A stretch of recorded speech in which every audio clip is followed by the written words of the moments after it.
이제 우리 함께 하나님 말씀 보시겠습니다. 오늘 우리가 주신 하나님 말씀은 구약 성경 민수기서 제21장입니다. 민수기 21장 4절에서 9절까지 말씀 함께 보시겠습니다. 제가 가지고 있는 성경책에는 구약 성경 제230페이지에 있습니다. 민수기 제21장 4절에서 9절까지 말씀.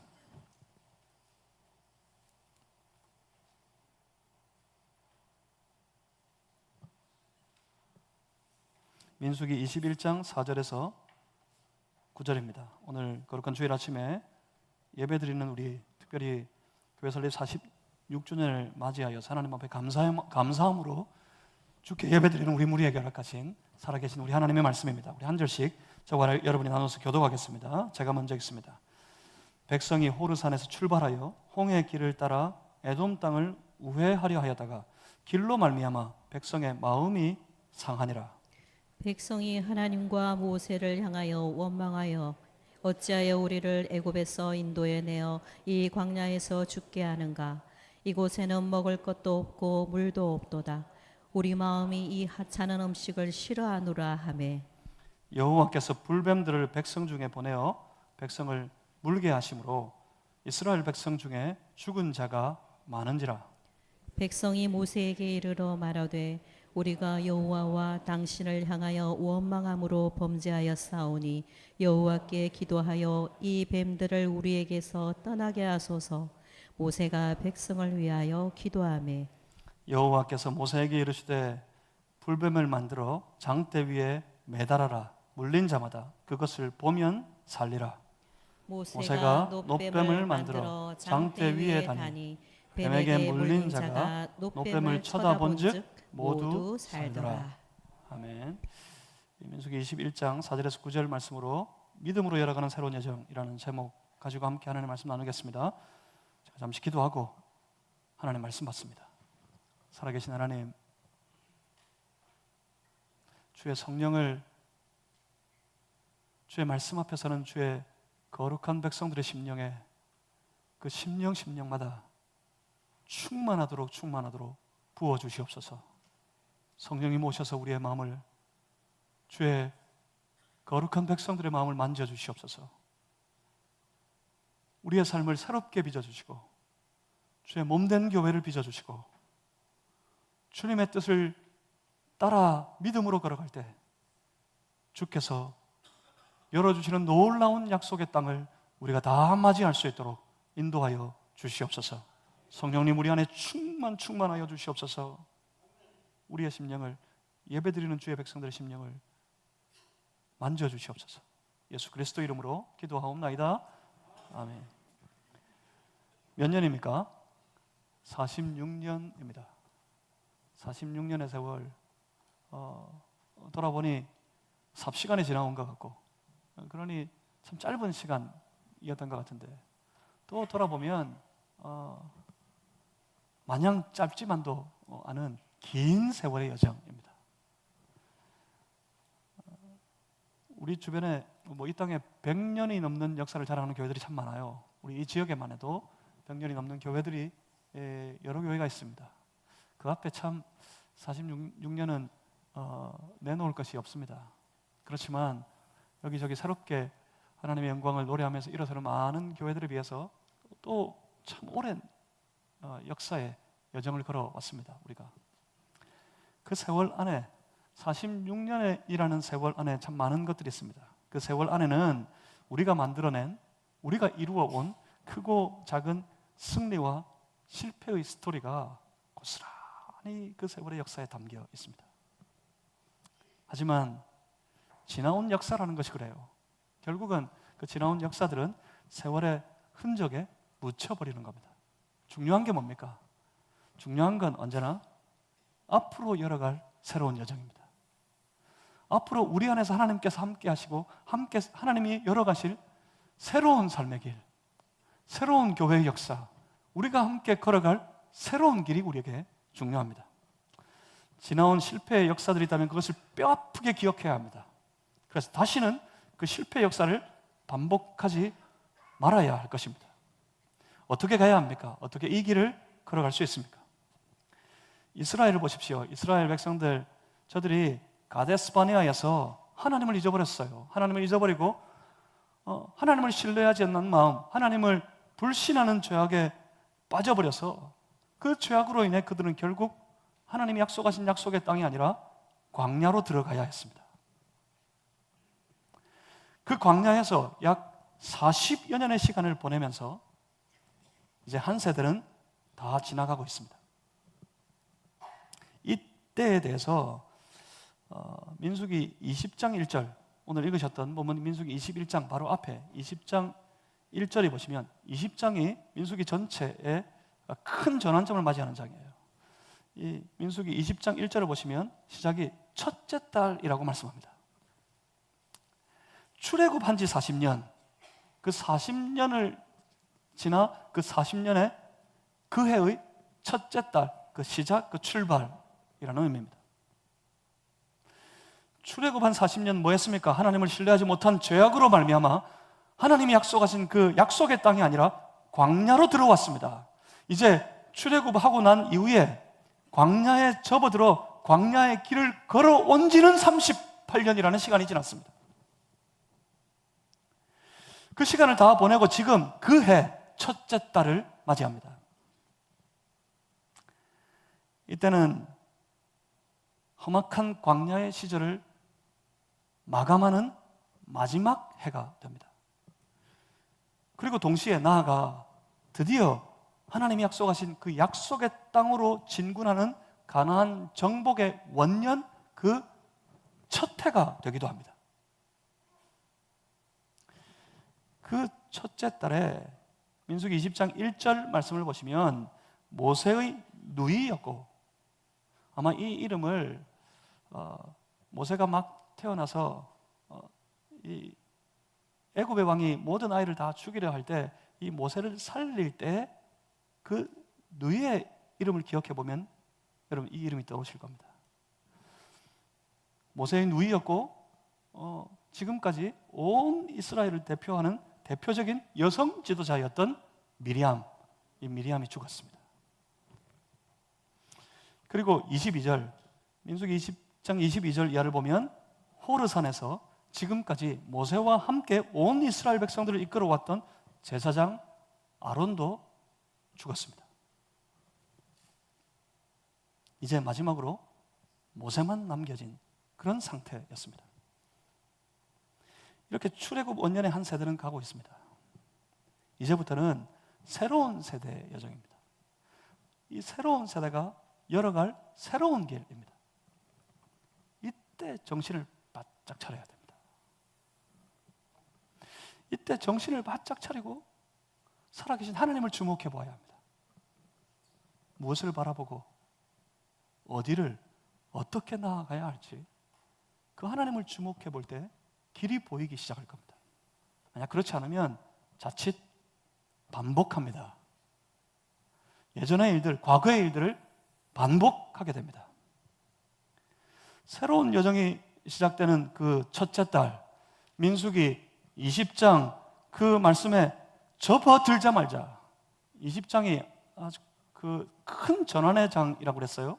이 민수기 전체를 통틀어서 아주 큰 전환의 장인데 이 20장 말씀에 접어들자마자 저들이 하는 일을 보십시오. 저들이 뭐 했습니까? 무리바에서 물이 없어가지고 모세와 아론을 그리고 그 하나님을 원망하는 그런 일이 벌어집니다. 익숙하지 않으세요? 그래서 많이 본 장면 아닙니까? 예전의 일들이 반복되고 있습니다. 물론 작은 승리도 있었습니다. 이때 가나안을 향해 접근해 갈 때 저 가나안 사람 아라스의 왕, 그 왕이 가나안 땅에 접근하고 있는 이스라엘 백성들을 공격하는 일이 벌어졌습니다. 하지만 이때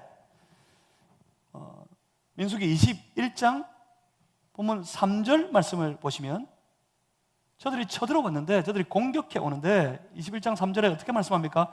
여호와께서 이스라엘의 목소리를 들으시고 가나안 사람을 그들의 손에 넘기심에 어떻게 됐어요? 이스라엘 백성은 완벽한 승리를 이 싸움에서 거두게 됩니다.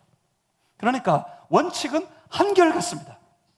우리의 삶의 승리의 원칙은 언제나 한결같습니다. 그때도 그렇고 지금도 그렇습니다. 앞으로도 그럴 겁니다. 원칙은 하나뿐입니다. 하나님을 신뢰하는 믿음으로 하나님과 함께 나아가면 승리하게 되고, 그 하나님을 불신하여서 원망하고 불평하면 실패하게 된다는 사실입니다.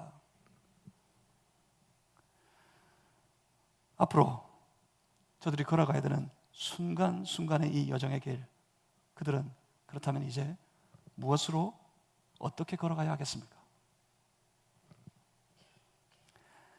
그런 의미에서 새로운 여정을 열어가는 이 다음 세대의 이스라엘 백성들, 저 이스라엘의 무리들, 이스라엘 백성들과, 그리고 오늘 우리 46년의 세월을 뒤로하고 새로운 역사를 바라보는 우리들에게 오늘 우리가 함께 읽는 이 본문의 말씀이 보여주는 바가 실로 큽니다. 아주 큽니다.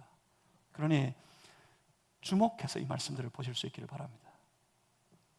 본문 4절입니다. 4절 말씀을 우리 같이 한번 읽어보겠습니다. 21장 4절 함께 읽습니다. 시작. 백성이 호르산에서 출발하여 홍해길을 따라 에돔 땅을 우회하려 하였다가 길로 말미암아 백성의 마음이 상하니라. 아멘. 상황은 이렇습니다. 지금 이스라엘 백성들은 출애굽 이후에 그 험악한 광야의 생활을 살아오는데 그 막바지에 달았습니다. 이제 하나님의 약속의 땅 가나안 땅에 접근하고 있습니다. 그 땅에 접근하여 걸어가는 중에 그들이 어쩔 수 없이 에돔 땅을 통과해야 직진할 수 있어요. 에돔 땅을 통과해야겠는데, 사실 에돔의 입장에서는 어떻습니까? 에돔의 입장에서는 이건 말이 안 되는 일입니다. 한두 사람이 아니에요. 뭐 수백 명의 정도의 사람이 이 길을 건너가는 게 아니에요. 장정만 자그마치 60만 명이 넘어요. 20세 이상의 장정만 60만 명이 넘는 그런 인구라고요. 큰 민족을 이루었습니다. 이 큰 민족이 자기 땅을 지나가려고 합니다. 누가 열어주겠습니까? 그 길을. 어떤 일이 벌어질 줄 알고 그 길을 쉬이 열어주지 않습니다. 그래서 어쩔 수 없이 지금 이스라엘 백성들은 돌아가야 합니다. 직진할 수 있는데 직진하지 못하고 돌아가야 됩니다. 그때 이 이스라엘 백성들은 다시 습관적으로 반응하기 시작합니다. 병이 도져요. 또 습관적으로 이전에 하던 대로 그대로 하면 반드시 실패합니다. 반드시 망합니다. 보십시오. 온 백성의 마음이 상했답니다. 마음이 상해서 화가 치밀어 올라요. 우리 경상도 말로 지금 뿔따구가 났어요. 지금 뭐 때문에? 그 이유가 뭐죠?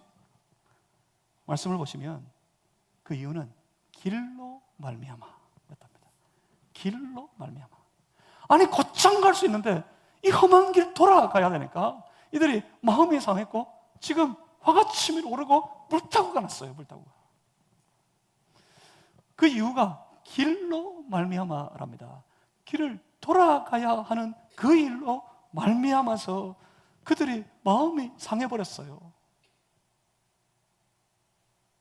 지금 무슨 장난치는 겁니까? 지금 생각해 보십시오. 지난 40여 년의 시간입니다. 40여 년의 시간을 저들이 왜 곧장 들어갈 수 있는 길을 마다하고 다 돌아 나와가지고 그 험한 길을 돌아서 이 험한 길로 들어와야 했단 말입니까? 그 이유가 도대체 무엇 때문입니까? 그들이 지금 이 고통의 길을 걸어야 했던 이유가 도대체 무엇 때문이었습니까? 이 길은 하나님의 백성들이 하나님을 신뢰하지 못하고 원망하고 불평한 죄로 말미암아서 그 죄로 인하여서 들어온 길이었어요. 그 죄로 인해서 돌아온 길이었어요. 자그마치 40여 년의 시간이었습니다. 그 시간을 돌아왔습니다. 그런데 지금 저들이 에돔 땅을 통과해 짧게 직행하지 못하고 돌아서 가야 한다는 것으로 인해 그들의 마음이 상해버렸다고요? 지금 이제 와서요? 그래요. 마음 좀 상할 수 있습니다. 하지만 여러분, 그 상한 마음이 우리의 신앙의 삶을 주장하지 못하도록 해야 합니다. 그 상한 마음이 우리의 영성을 지배하지 못하도록 만들어야 합니다. 그렇지 않으면 무너집니다. 그렇지 않으면 반드시 실패합니다. 신앙인은 상한 마음으로 살아가는 사람들이 아닙니다. 신앙인은 누굽니까? 신앙인은 언제나 어떤 경우에나 신실하신 하나님을 바라보고 그 하나님을 믿는 믿음으로 살아가는 사람들이 바로 신앙의 사람들입니다. 상한 마음이 있어도 우리 안에 여전히 함께 해주시는 우리 주 예수 그리스도로 인하여서 다 녹이고 용납하고 아니면 끝까지 견디기라도 하면서 주님 앞에 살아가야 합니다. 이것을 딱 한 단어로 신실함이라고 부릅니다. 신실함. 신앙의 신실함 말입니다. 신실함이라는 말은 상황과 형편과 내 감정의 상태가 어떠하든지 흔들리지 않는 신앙의 마음을 의미하는 말이 바로 신실함이라는 말입니다. 그리고 그 어떤 경우에도 흔들리지 않는 그 신실한 믿음으로 끝까지 견디고 나아갈 때 끝까지 믿음으로 견디고 나아가는 그 사람들, 바로 그 사람들이 우리 주님이 그 삶에 이루어지시는 놀라운 역사를 보게 되는 겁니다. 딴 사람이 보는 게 아니에요. 딴 사람이. 그 신실한 믿음으로 끝까지 주님조차 신앙의 삶을 걸어가는 사람들, 그들은 그 삶에서 분명히 목격합니다. 우리 주님이 이루어주시는 놀라운 역사를 말입니다. 그 신실함이 오늘 이 시대의 교회들과 우리 성도들에게 필요합니다. 46주년의 긴 세월을 지나온 우리에게 여전히 그 신실함이 있는지 그것을 살펴야 합니다. 무너져 내렸다면 다시 세워야 합니다. 우리에게 신실함이 필요합니다. 마지막 때가 가까우면 가까울수록, 지금이 그런 때라고 하잖아요. 이 마지막이 접근하면 접근할수록 마음 상할 일들이 우리 주변에 너무 많이 생길 것이기 때문입니다. 그러니 그때 견디어야 합니다. 무엇으로요? 끝까지 그 신실한 믿음으로 말미암아서 말입니다. 그렇지 않으면 마음이 상해서 곧장 원망으로 달려갈 겁니다. 상한 마음은 원망으로 그 사람을 몰아갑니다. 원망은 뭐합니까? 원망은 반드시 믿음을 대적합니다. 그리고 그 원망은 반드시 하나님을 대적합니다. 그리고 그 원망은 반드시 주신 은혜를 대적하게 되어 있습니다. 그게 바로 원망입니다. 원망이 하는 일이 바로 그것입니다. 원망은 은혜를 파괴시켜 버립니다. 본문 5절 말씀을 보십시오. 5절에 백성이 하나님과 모세를 향하여 원망하되, 이 사람들이 마음이 상한 나머지, 그들의 모든 영성이, 그들의 모든 신앙이 원망에 사로잡혀 버린 나머지, 그들이 그 입술로 하나님을 향하여 대적하고 원망하기 시작했습니다. 그 원망으로 하는 말들이 뭡니까? 5절 말씀을 계속해서 보십시오. 원망하여서 하는 말이 이겁니다. 어찌하여 우리를 애굽에서 인도해내어 이 광야에서 죽게 하는가? 이곳에는 먹을 것도 없고 물도 없도다. 우리 이 마음이 이 하찮은 음식을 싫어하노라. 여기서 보십시오. 아직도 애굽 타령하고 있습니다. 아직도요. 애굽에서 나온 지 한두 해가 아닙니다. 한 세대가 다 갈 정도로 40년이 지나왔어요. 그런데 뭐하고 있어요? 아직도 애굽 타령하고 있습니다. 왜 애굽에서 인도해냈냐고요? 어떻게 저들이 애굽에서 나왔습니까? 그들이 저 애굽살이의 그 심한 고역과 고통 가운데서 하나님을 향하여 부르짖었습니다. 하나님 우리를 살려주십시오. 하나님 우리를 잊어버리지 마십시오. 우리를 살려주시옵소서 부르짖었습니다. 그때 하나님께서 그들을 들으셨어요. 하나님께서 그들을 불쌍히 여겨주셨어요. 그래서 하나님께서 저들을 그 애굽에서 구출해 주셨습니다. 여러분 분명히 기억할 것이 있습니다. 애굽에서 나온 것 그 자체가 하나님의 특별한 은혜였다는 말입니다. 그런데 아직도 애굽 생활이 그리운가 봅니다. 여러분 아직도 그리우십니까?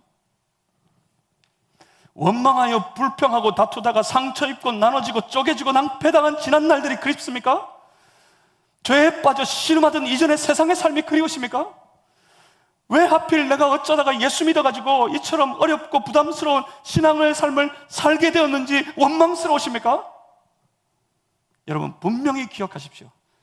지금 우리의 가슴 속에 있는 이 생명, 예수님을 만나 예수님을 영접하여서 예수님 따라 나아갔더니 하나님과 다시 화목하게 된 이 놀라운 생명, 우리 안에 흐르고 있는 이 생명의 역사, 이것이 세상 그 어떤 것, 세상 그 무엇과도 바꿀 수 없는 하나님의 지극한 은혜 그 자체라는 사실을 기억하실 수 있기를 주님의 이름으로 축복합니다.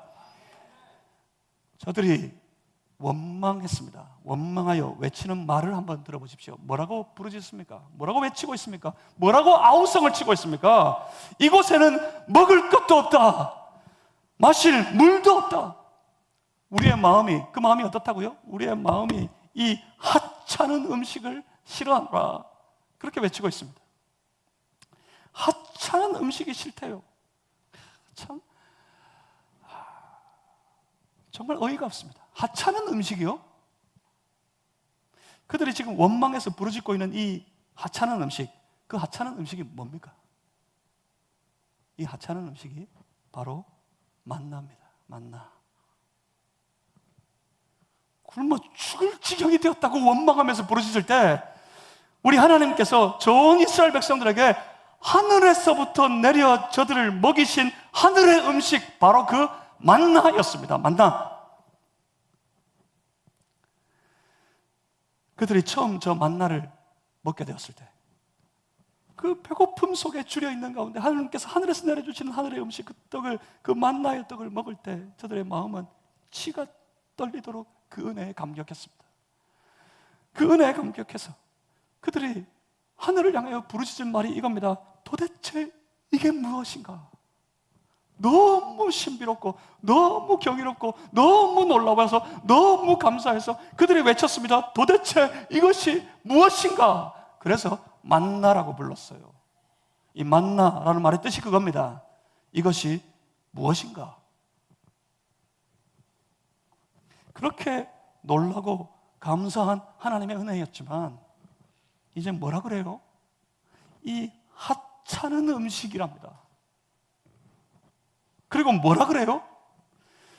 우리의 마음이 다 이 하찮은 음식을 싫어하노라. 보십시오. 원망은 은혜를 대적합니다. 그리고 그 은혜 주신 하나님을 대적하는 겁니다. 얼마나 우리의 삶에 베풀어 주신 하나님의 은혜에 감사하고 놀라워했습니까? 그런데 시간이 지나고 나니 다 잊어버렸습니다. 매일매일 그걸 먹으니 감사한지도 모르겠습니다. 이때 정신을 바짝 차려야 합니다. 그래야 은혜를 잊어버리지 않습니다. 은혜를 망각하지 않습니다. 경상도 말로 뭐라 그런다고요? 은혜를 안 까먹어요. 자칫하면 다 까먹어버립니다. 사탕 까먹듯이 다 까먹어버려요. 다 잊어버려요. 지금 이 땅의 교회들이 정신을 바짝 차려야 합니다. 이 땅의 모든 성도들이 정신을 바짝 차려야 합니다. 지금 우리 마산제일교회가 정신을 바짝 차리지 않으면 다 잊어버릴 겁니다. 그러면 어떻게 됩니까? 그러면 언제 이렇게 될지 모릅니다. 본문 6절 말씀입니다. 6절의 말씀을 우리 다 같이 한번 읽어보시겠습니다. 본문 6절 함께 읽습니다. 시작. 여호와께서 불뱀들을 백성 중에 보내어 백성을 물게 하심으로 이스라엘 백성 중에 죽은 자가 많은지라. 아멘. 하나님께서 무엇을 보내셨죠? 불뱀을 보내셨습니다. 이 불뱀을 막 연구하는 사람들도 있어요. 이 불뱀이 뭔지. 물리면 죽는 뱀인데 연구해 봤을 때 사람들이 그럽니다. 그때 그 광야에 서식했던 아주 치명적인 독을 가진 독사였을 것이다. 뭐 당연하지요. 물리면 죽었는데 치명적인 독이 있었겠죠. 그럼 불뱀을 하나님이 보내셨다니까요. 그래서 그 불뱀에 물려서 그 백성들이 지금 죽어가고 있습니다. 결국 보십시오. 여기서 주목해야 될 건 그겁니다. 이 불뱀이 뭘까? 이런 걸 주목해야 될 때가 아니에요. 뭘 주목해야 됩니까? 죄의 결과는 사망이란 말입니다. 마음이 상해 원망하고 그 원망으로 인해 은혜를 다 잊어버리고 오히려 그 은혜를 싫어하여서 하나님을 대적하는 저 치명적인 죄악에 빠진 이스라엘, 저 이스라엘 백성들이 어떻게 되었는지를 우리가 분명히 보고 분명히 기억해야 합니다. 그런데 지금 이 다음 세대의 이스라엘 백성들, 곧 하나님이 약속하신 땅 가나안 땅을 들어가게 되는 이 이스라엘 백성들, 이들은 아직 영성이 조금이라도 살아있었던 것 같아요. 그들은 불뱀을 만나고 난 이후에 곧장 왜 이런 치명적인 실패를 겪게 되었는지 그것을 돌아보게 됩니다. 여러분, 돌아보면 기회가 있습니다. 돌아볼 때 기회가 있습니다. 제가 종종 말씀드립니다. 우리 신앙인들이 제일 못하는 일이 있어요. 우리 신앙인들이 잘 하지 않으려고 하는 것이 하나 있어요. 그게 뭡니까? 그건 자신의 신앙을 돌아보는 일입니다. 신앙인들이 제 신앙을 돌아보지 않습니다. 딴 건 잘 돌아봅니다. 코로나 이후에 특별히 아주 건강에 예민해져 있다고 그랬죠. 아주 예민합니다. 조금 아주 이 작은 기침만 컬럭 올라와도 바로 점검해봐요. 내가 혹시 어디 가서 이 바이러스를 옮겨온 건 아닐까? 이게 지금 감기가 시작되는 건가? 내 건강, 내 몸에 이상이 있는지를 잘 살펴봅니다. 조금만 이상해도 막 살펴봐요. 돌아봐요. 내 건강에 이상이 있는지, 뭘 먹어야 되겠는지, 뭘 먹으면 조금 더 건강을 유지하고 지켜나갈 수 있겠는지 그렇게 돌아봅니다. 장사하다가 손님이 한두 사람이라도 조금 뜸해지면 돌아봐요. 내 장사가 좀 잘못된 데가 없는지 잘 돌아봐요. 우리 사업을 잘 돌아봐요. 사업이 잘 안 되면 뭐가 잘못돼서 이런 것일까? 잘 돌아보고 개수해 봅니다. 다 돌아봅니다. 우리 가족이 지금 어려운 형편이 있으면 무엇 때문인지, 내 자식이 내 말을 잘 안 들으면 도대체 뭐 때문인지, 그래서 돌아봐서 생각하는 말이, 제가 친구를 잘못 만나가지고, 저 애가 잘못된 친구인지는 모르고 제가 친구를 잘못 만나가지고 그래. 왜 이렇게 돌아봐. 그런데 신앙은 돌아보지 않습니다. 점검해보지 않습니다. 그래서 어떡합니까? 그래서 계속 그대로 합니다. 계속 그대로 삽니다. 그게 잘하는 일이면 모르겠는데 그 일이 분명 죄악의 일이고 그 일을 하나님이 분명 싫어하시는 일임에도 불구하고 그런데도 모릅니다. 왜요? 돌아보지 않으니까, 점검해보지 않으니까 모릅니다. 그래서 어떻게 합니까? 그대로 삽니다. 그래서 어떻게 됩니까? 그래서 망합니다. 하지만 돌아보면 기회가 있습니다. 지금 이들이 자신들을 돌아봅니다. 그래서 알게 되었습니다. 그들이 모두 알았습니다. 그래서 지금 나아갑니다. 본문 7절 말씀입니다. 본문 7절을 함께 읽어봅니다. 함께 읽겠습니다. 시작. 백성이 모세에게 이르러 말하되 우리가 여호와와 당신을 향하여 원망함으로 범죄하였사오니 여호와께 기도하여 이 뱀들을 우리에게서 떠나게 하소서. 모세가 백성을 위하여 기도하매. 아멘. 우리가 여호와를 원망함으로 하나님께 범죄했습니다. 우리가 범죄한 죄인들입니다. 자신의 죄를 발견했어요. 돌아봤더니 죄가 보입니다. 이 죄로 인해 망하게 된 자신들이 보입니다. 그래서 이 범죄를 안고 살고 싶어서 하나님께로 나아갑니다. 우리가 범죄했습니다. 하나님 살려주십시오. 우리를 살려주십시오. 이때 역사가 나타나는 거예요.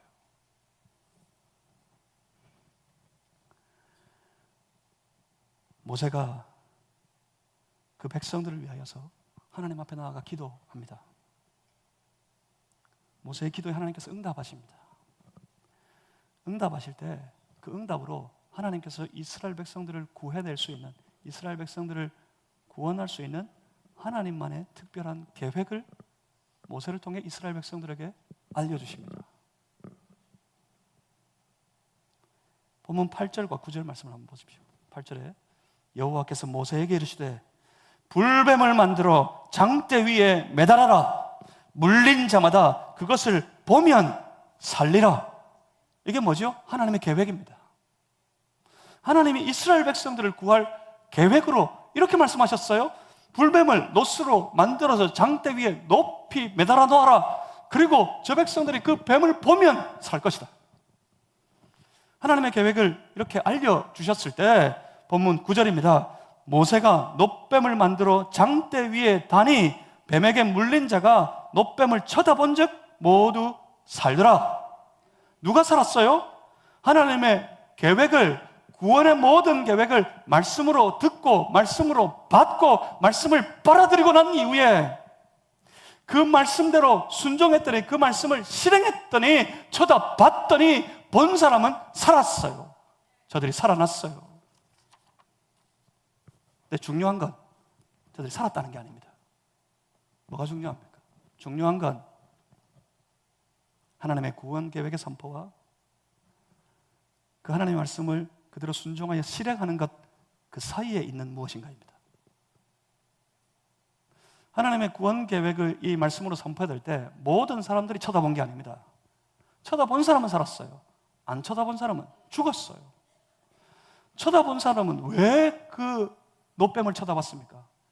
도대체 하나님의 계획의 선포와 그 하나님의 말씀의 선포와 그 말씀을 실행하는 것 사이에 뭐가 있단 말입니까? 이게 중요합니다. 그게 뭡니까? 그게 바로 하나님의 말씀에 대한 믿음이라는 거예요. 믿음.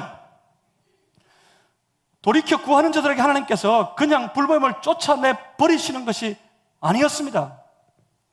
노스로 만든 불뱀, 그 불뱀을 나무에 높이 매달아 두고 그것을 쳐다보라고 말씀하셨습니다. 그러면 살 것이라고 하나님이 선포하셨습니다. 그 말씀을 듣고 그 말씀이 그 마음에 들려지고 그 말씀을 그 말씀대로 그 계획대로 이루실 하나님을 신뢰하여서 믿은 사람들은 그 믿음으로 그 놋뱀을 쳐다봤습니다. 그랬더니 살았습니다.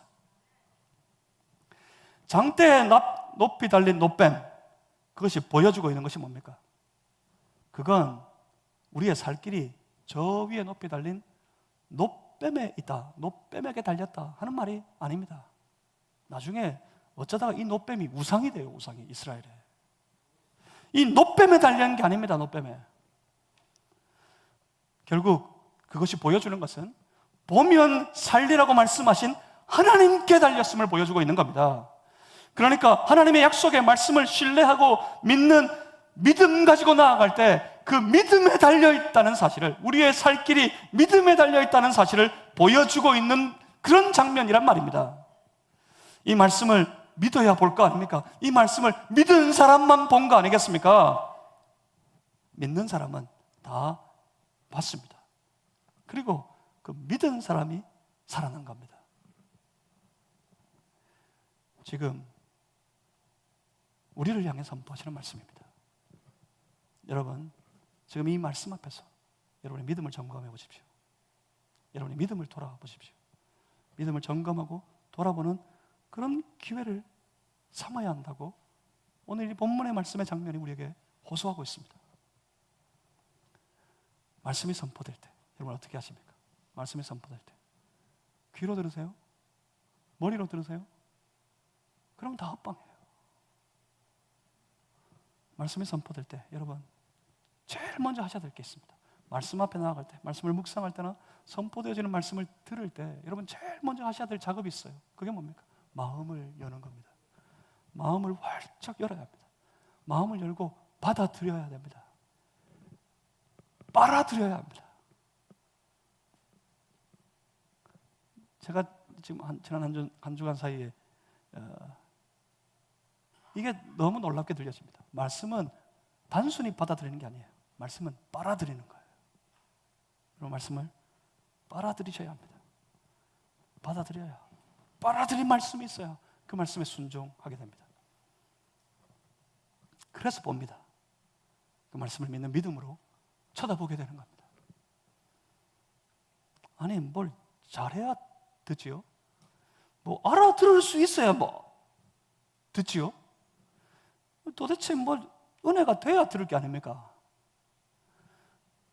도무지 못하고 알아들을 수도 없고 은혜가 안 되니까 안 들린다고요?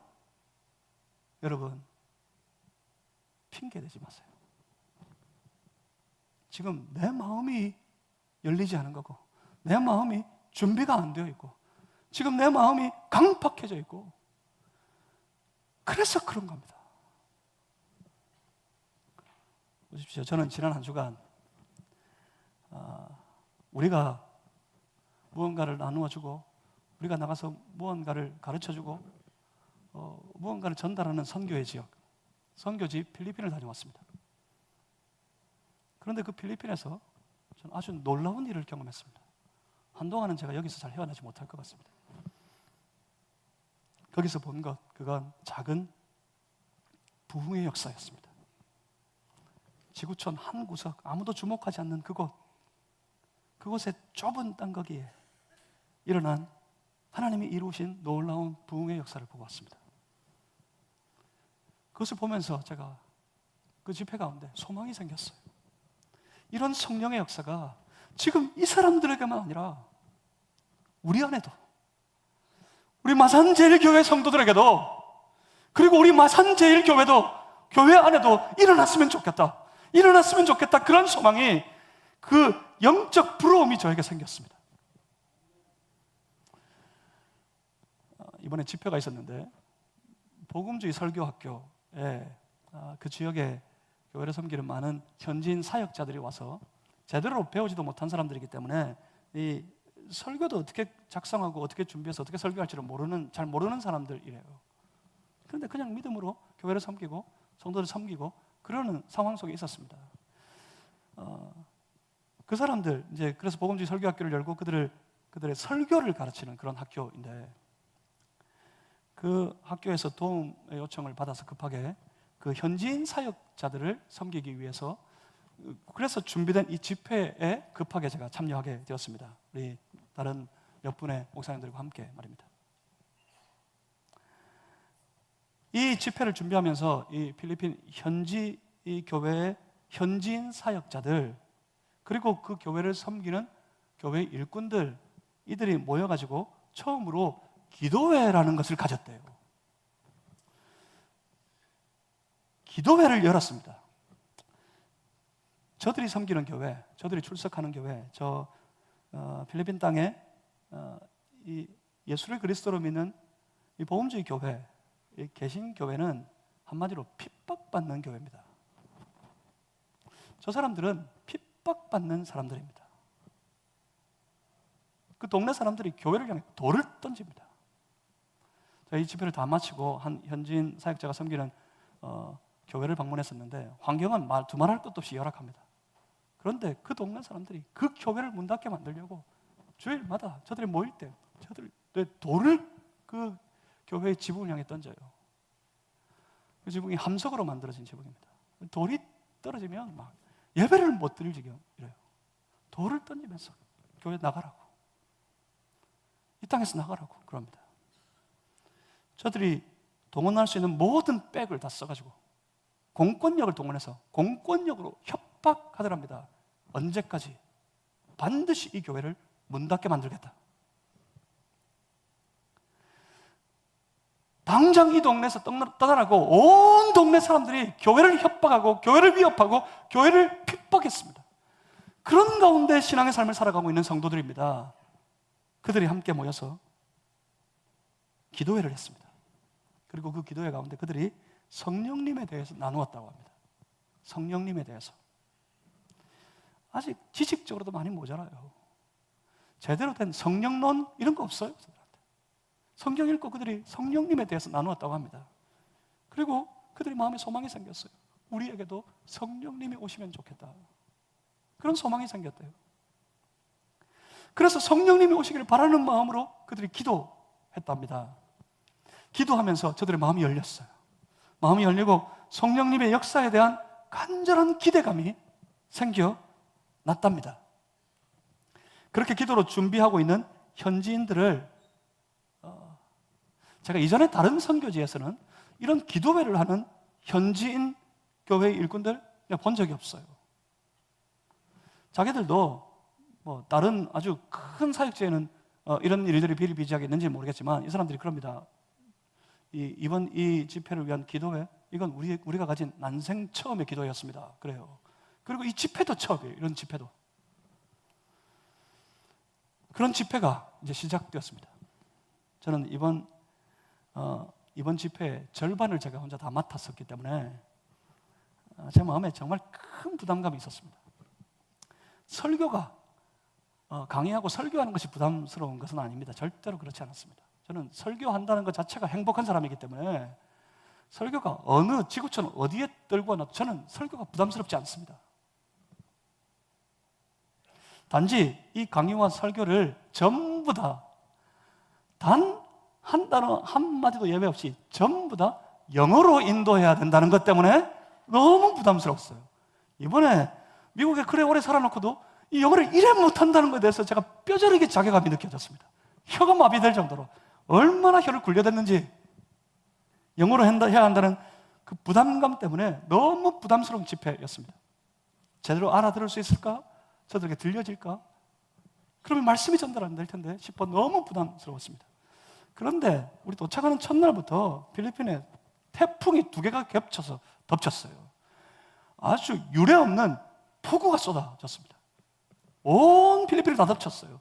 뉴스에서 보셨어요? 이 길에 배를 띄워가지고 그 배로 이렇게 돌아다녀요, 사람들이. 폭우가 쏟아졌어요.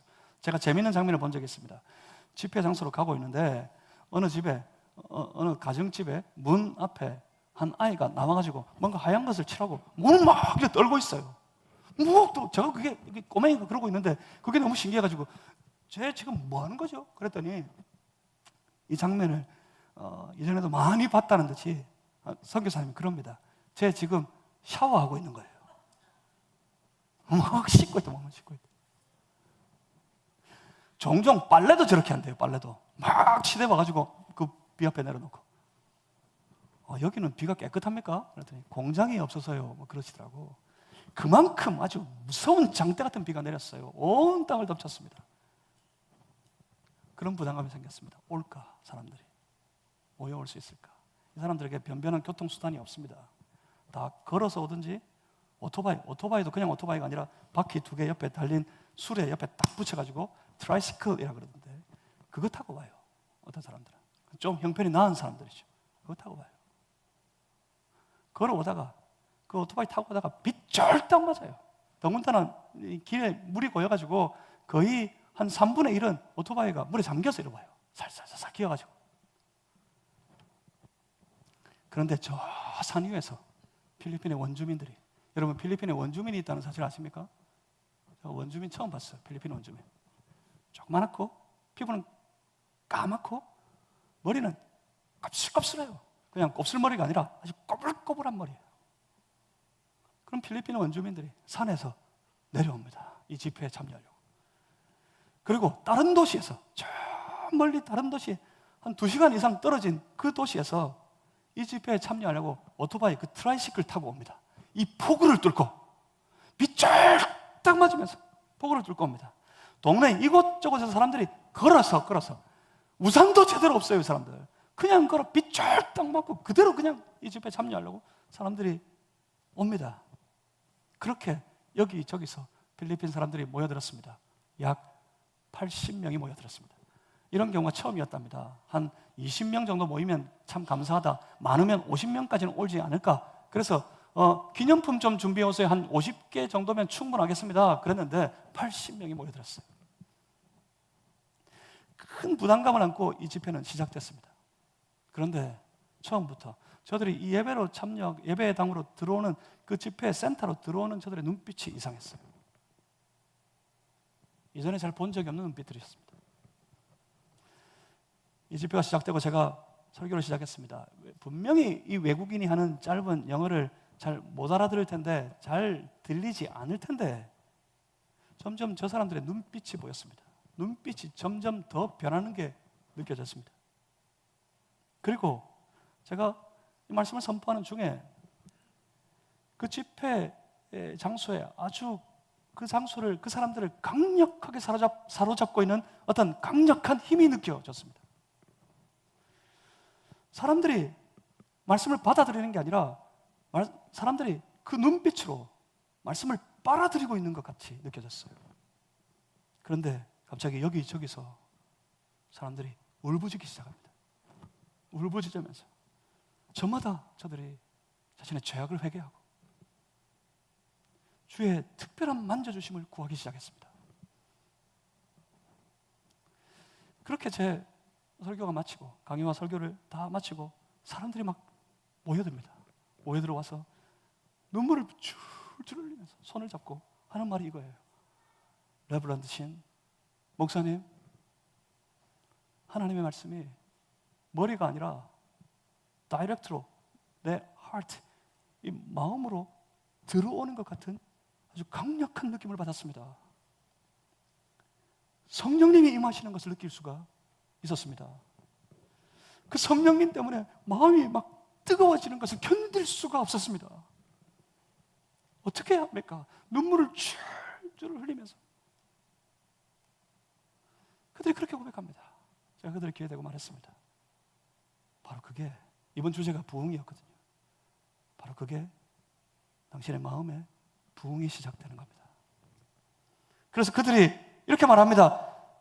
목사님, 이제는 아무것도 두렵지 않습니다. 이제는 아무것도 두려워하지 않겠습니다. 더 열심으로 예수 그리스도의 교회를 섬기겠습니다. 저는 한동안 그들의 그 눈빛을 잊어버리지 못할 것 같습니다. 그리고 그런 생각이 듭니다. 어쩌다가 우리가 이 눈빛을 다 잃어버린 거 아닌가? 이 땅의 교회와 성도들이, 하나님 앞에 드리는 예배의 자리로 나오는 주의 백성들이 이 눈빛을 잃어버린 거 아닌가? 우리 교회, 우리 성도들의 눈빛은 지금 어떤 모습인가? 만약 그 눈빛을 회복할 수만 있다면, 기대감을 가지고 오늘도 성령님이 오셔서 이 말씀 가운데 내 마음을 만지시고 내 삶을 변화시킬 그 놀라운 기대감을 가지고 하나님이 임재하신 그 예배 현장으로 달려오는 그 눈빛이 우리 안에 회복되기만 한다면 하나님께서 다시 우리 안에 역사하시고 놀라운 일들을 이 땅 가운데 이루어 주실 텐데, 하나님이 눈빛이 이 땅의 교회들에게도, 이 땅의 성도들에게도 회복되게 해주십시오. 그렇게 기도할 수밖에 없었습니다. 여러분, 마음을 열고 지금 찾아오시는 성령님을 맞이하실 수 있기를 바랍니다. 마음을 열고 성령님 내 안에 들어오셔서 내 마음 가운데 선포되어지는 모든 말씀, 그 말씀이 내 안에 온전히 내가 빨아들일 수 있게 해주십시오. 그렇게 소망하시길 바랍니다. 마음을 열고 그 말씀을 빨아들이십시오. 그리고 그 말씀이, 선포되는 하나님의 말씀이 여러분의 모든 생각과 여러분의 모든 판단과 여러분의 모든 마음을 마음껏 만질 수 있도록 그 성령님께, 그 말씀께 다 내어드리시길 바랍니다. 그리고 믿음으로 반응하세요. 딴 거 없습니다. 믿음으로 반응해야 됩니다. 뭐라 그럽니까? 뭐라고 그러셨어요? 쳐다보면 살 거라고 하지 않으셨습니까? 누가 쳐다봐요? 믿어야 쳐다보지요. 믿어야 순종을 하지요. 쳐다보면 살 거라고 말씀하시지 않았습니까? 사실 이건 말도 안 되는 소리 아닙니까? 독사에게 물렸으면 해독제를 먹어야지요. 저기 어디에 가면 좋은 약초가 있으니까 그거 가서 갖다 발라라. 아니면 그걸 먹어라. 어떻게 하면 이 독이 풀릴 거고 그러면 살 수 있을 거야. 그렇게 가르쳐 주셔야 할 텐데 무슨 노스로 뱀을 만들고 무슨 그 뱀 보면 산다는 말입니까? 이게 말이 되는 이야기입니까? 그런데 그 말도 안 되는 일을 하나님께서 말씀으로 선포하셨어요. 누가 살립니까? 약초가 살립니까? 세상의 권세가 살립니까? 누가 살립니까? 사탄이 살립니까? 마귀가 살립니까? 누가 살립니까? 하나님이 살리는 거예요.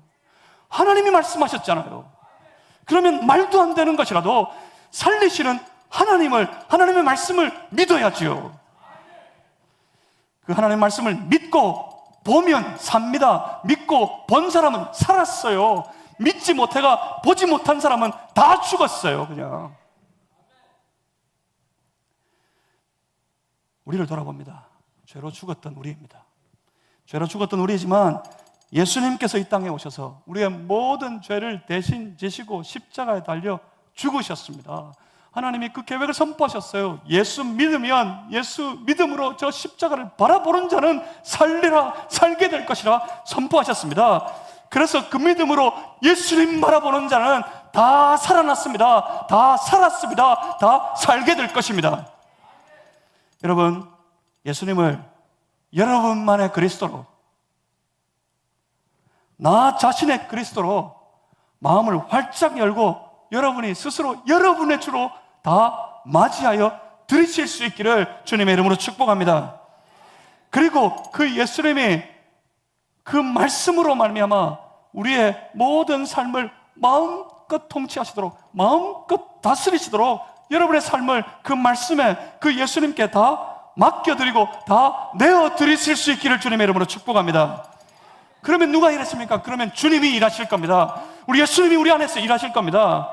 그러면 어떻게 돼요? 그러면 살리는 거예요. 그러면 살게 되는 거예요. 믿음으로 보면 산다고 그러셨으니 우리가 믿음으로 주님을 바라보면 우리를 살려주실 것입니다. 우리의 모든 삶을 새롭게 해주실 줄 믿습니다.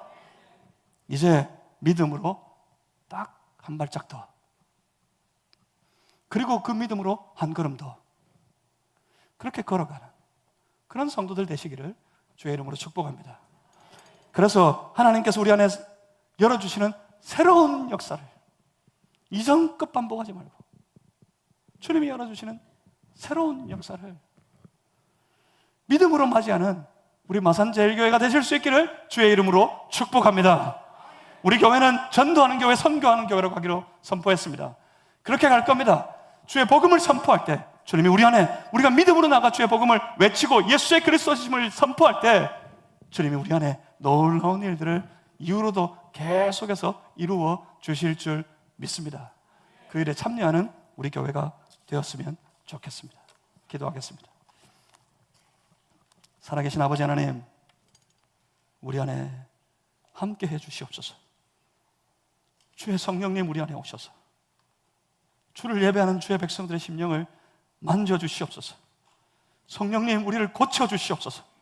성령님 우리를 새롭게 하여 주시옵소서. 주여 성령이시여 우리를 마음껏 만지시고 다스려 주시옵소서. 우리를 살려 주시옵소서.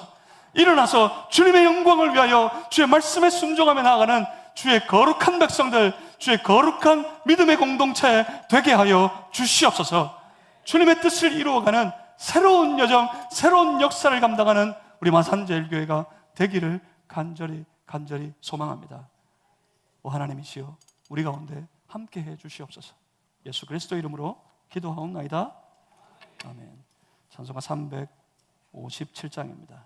주 믿는 사람 일어나. 357장 함께 찬양하시겠습니다.